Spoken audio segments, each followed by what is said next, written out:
Welcome. I am somebody who goes by Andrew Does Hair. I am a professional hairdresser, but I also like to dabble in YouTube and Instagram mostly. I rarely do YouTube, but I'm starting to do it more. See, I got my little YouTuber set up. So what I want to talk about today is the limitations between essentially learning from a YouTuber about your hair and learning from a professional about your hair. You see, I'll start with this whole long story. Years ago, I made a video for my clients. I literally had my clients in mind, and I thought, if I don't have time to teach them all about styling their hair, I'll just send them to this YouTube video. And I had no idea what like the YouTube culture was like or anything. I didn't know anything about YouTube. So I had a friend of mine who knew how to use a camera come out and record some styling videos for me, and I did a voiceover and put it on YouTube. It ended up doing pretty well, like surprisingly. And this was years ago. The video was called Good Hair Doesn't Come From a Jar. And people still ask me to repost it, but YouTube took it down because I used a song in the background, and I don't have the footage anymore. Anyways, so when I saw that the video was kind of doing pretty good, I was like, well, maybe I'll make some more videos. YouTube seems to like this stuff. And so as I started looking into it, I saw some hair YouTubers, and to be honest, the kind of culture of like YouTube and learning how to do your hair on YouTube was really cringy to me. No offense to any YouTubers out there, but you know, for somebody to do really well teaching hair on YouTube, you have to be good looking, you have to be charismatic, and at the end of the day, you're aiming to get views, you're aiming to sell product and tools, and it really bothered me that so often in so many of these videos, the actual like information was like a non-factor. It was like these people were just entertainers who happened to choose hair because they happen to have good hair, and I didn't want to be any part of that. I was like, no, I'm not doing YouTube. Like hair YouTube is ugh. And I don't know if you know this, but in the hair industry, there's actually a great deal of, I don't know the percentage or anything, but a lot of professionals kind of have beef with YouTubers who teach hair. They roll their eyes and they go, oh my gosh, this person on YouTube, like they're spreading disinformation or blah, blah, blah, or they're more entertaining than they are. You know, they don't even know what they're talking about. They're just good looking. And I was a part of that camp for a long time. However, I've grown a lot and I've learned a lot, and some things happen, and I'll get into that after the list here. But today I really think that YouTube is very valuable for the hair industry. Even people who like don't do hair but just teach hair on YouTube, I think can really benefit our clients and ourselves even. And hopefully this little list of pros and cons on both sides can help us to grow together and work together to be something bigger and better as a unified team. So the first big difference I want to talk about here, YouTubers are going to be teaching either with their own hair or with a model in the chair, where a professional is going to teach you on your hair. Whatever the tips, tricks, and advice is in the video, product recommendations, tool recommendations, it's all based on hair on a screen, which is not your hair. And so it's a very generalized kind of piece of advice. It can't quite be personalized the way that a professional can personalize your information. When you sit down with a professional, they're going to look at your hair. They're going to see where your cowlicks go. They're going to see how curly your hair is. They're going to see what your hair needs to become the photo you brought in or the description you brought in. And everything is based on you, where on YouTube, everything's based on the guy on the screen. So the second factor, which is somewhat semi-related to the first topic I just touched here. If you're going to watch a screen and figure out how to do your hair through the screen, it requires a great deal of self-diagnosis. You have to be able to look at your own hair and determine what your texture is compared to the guy on the screen. And everybody seems to think that they have the curliest hair. When I talk to people online or even in person, they'll take off their hat when they sit down in the chair and they go, I'm sorry, it's so curly. And I'm like, this is of average curl. Like, this is not a big deal. Or everybody thinks like, oh, I've got the widest head. I have a round face. Everybody sits down and says they have a round face. We all think we have a round face. Clearly I don't. I've got a stretched out YouTuber look face here. But everybody thinks they have a round face. And you sit in the chair with somebody who's seen 1,000 faces, they'll tell you if you got a round face. And so when you sit down with a professional, You don't have to diagnose yourself. They will do it for you. They will tell you, hey, you got this cowlick here, but this cowlick here, so we can go this way and fight that cowlick, or go this way and fight this cowlick. The choice is yours. But they can sit down and diagnose what your head has going on, and then they're going to build their plan off of that. A YouTuber can't quite give you the same level of personalized information. They can give you great general information on a screen, but as soon as your hair does anything different than the screen, or as soon as you're not getting the results you want, you have to wonder, am I not doing the technique right? Or do I just not have the right hair for this? And there's just such a big gap in learning this from YouTube. It's kind of like if you see online that Ryan Reynolds is wearing a cool new pair of pants and you go, I want my pants to look like that. You can't find out online, like, I mean, maybe you could find it somewhere, but if you went online and found out exactly what Ryan Reynolds' inseam is, that's not gonna make your pants fit like his. But if you sit down with a professional and a tape measure, they can make your pants look like Ryan Reynolds' pants, if you know what I'm saying. So if you're sitting with a professional and you say, hey, I tried that blow drying thing you showed me, it's not working, your professional can say, well, show me what you've been doing, and tell you exactly what you've been doing wrong. It's like working out with a personal trainer, and they go, hang on, bend this way a little bit more, and get your form on point. You can't really do that through a screen with your hair. If it's not working, I don't know why. And I mean, people will message me on social media and say, hey, I tried that thing that you shared in a YouTube video, it's not working for me, how do I get it to work? And to honest to goodness, like, I can't help you. I can't see your hair, I can't feel your hair, I can only give you general information. And so the screen is obviously going to be very, very limited compared to sitting down with a professional who can work with you personally. I'm so lame. A YouTuber, best case scenario, is going to sell you products. Wait.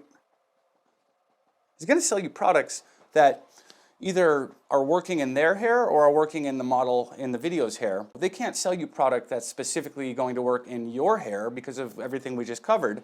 Worst case scenario, a YouTuber's selling product because they're getting paid to do so and they're getting a little break off the promo code they give you. When you sit with a professional, best case scenario, they're going to recommend products based on your hair, not based on their hair, not based on the last head in the chair, based on your hair. Worst case scenario, they are going to sell you products that they're just getting paid to sell. So product sales, I mean, I don't want to say it's across the board, don't buy product from YouTubers because they're just trying to take your money. Because look, some professionals are just trying to take your money. I'm not saying all of us. And some YouTubers legitimately are trying to give you the best product that they understand. However, they only understand it's a good product based on their hair and not based on yours. Okay, it sounds like I'm just ripping on YouTube here, making jokes and stuff, trying to say it's not good, but we're gonna get better here. If you go to YouTube for anything hair related, it's very easy and very comfortable to do so. Sometimes walking into a barbershop full of like dudes talking about sports is not a comfortable place to say, hey, I want Justin Bieber's latest hairstyle, how do I blow dry it like that? So if you go to YouTube, you can get a really easy, comfortable first step to start caring and start learning about these things without having to be in an uncomfortable situation. And I would say, hair industry, if you're watching, we need to do a better job at making it very, very comfortable for clients to come in and be vulnerable. Because I think we've all seen this before, where a client sits down and they go, okay, here, I'm going to show you what I want from my hair. And then they show you a picture of Justin Bieber really quick, but they don't want any of the other guys in the shop to see it. We need to put an end to that. Our chairs need to be like sanctuaries, so to speak, where somebody can come in and be as vain as they want to be for that moment and not be embarrassed by it, not be embarrassed to have questions about how to style their hair or how to use a flat iron or what kind of product will actually work for them. All the time when people online ask me for these recommendations, what tools, what products, my first answer is always, well, what does your professional say? And you would be shocked and horrified by how many of them say, I can't ask my barber that. I can't do that. So we need to be better. YouTube wins in that regard. It's much more comfortable and easy to learn from YouTube than it is to learn from a professional. YouTube can be an endless spring of inspiration as far as trends and styles and fashions go. I'm sure even linked to this video because it says hair in the title. You can sit and watch 70 more videos about the latest hairstyle trends of 2020. YouTube, Instagram, just the internet in general is quite literally, almost literally endless as far as finding new style ideas and fashion tips.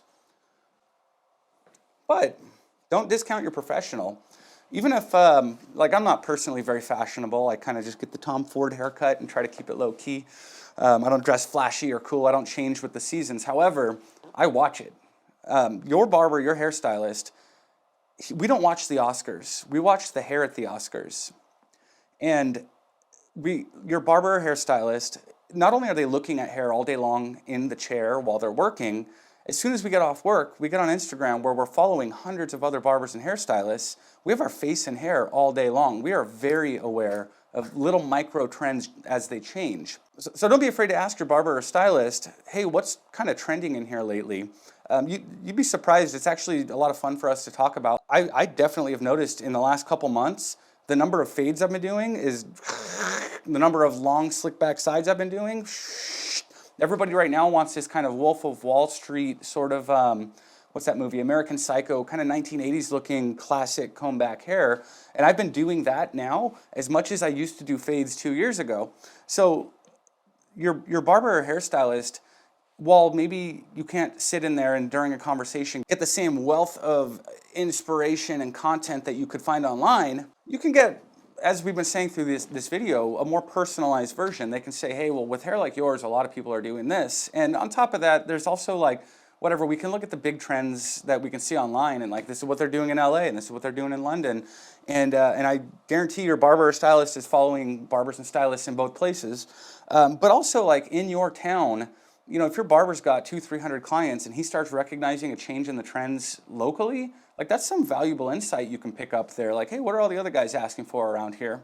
So don't be afraid to ask about that. I would say that one's kind of a draw. It's kind of like not quite, YouTube doesn't win, your professional doesn't win. Not that this is really a comparison to say, you know, one's better than the other, but I think on that one, it's different strengths. You can get a great deal of information from the internet, or you can get really kind of personalized, localized information from your professional. Okay, so wrapping up here.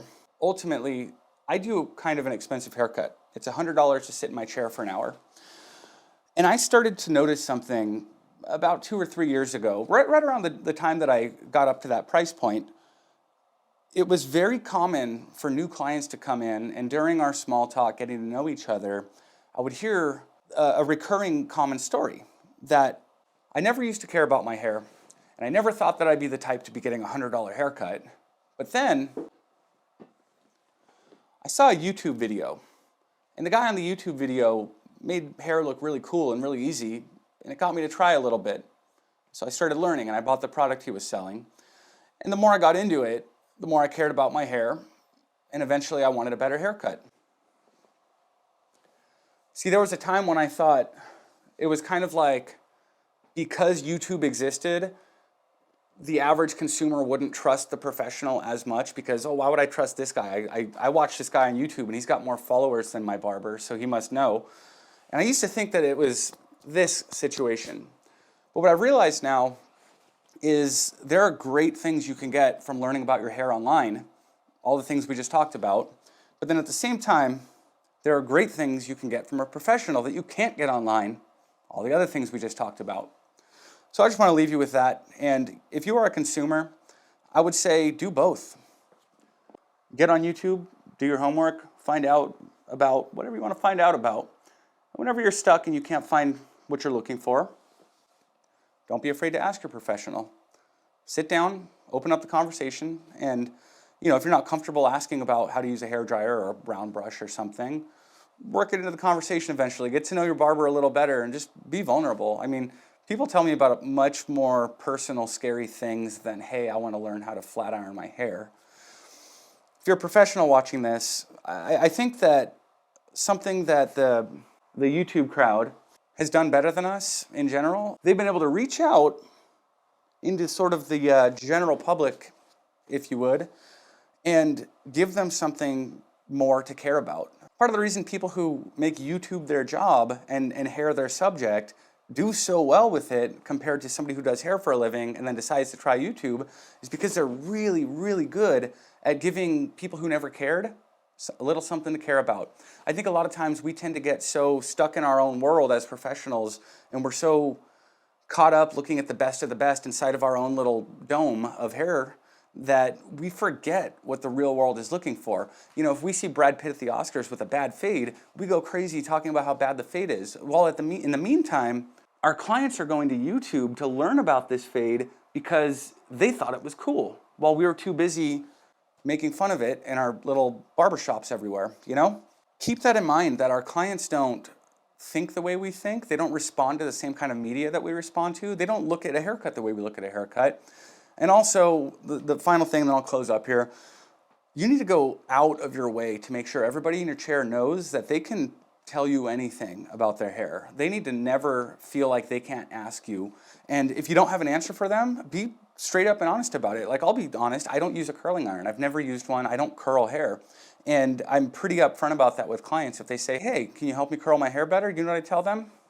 Go to YouTube. So thanks for watching, fam. Make sure to smash that like button and hit subscribe so you can get more of this later.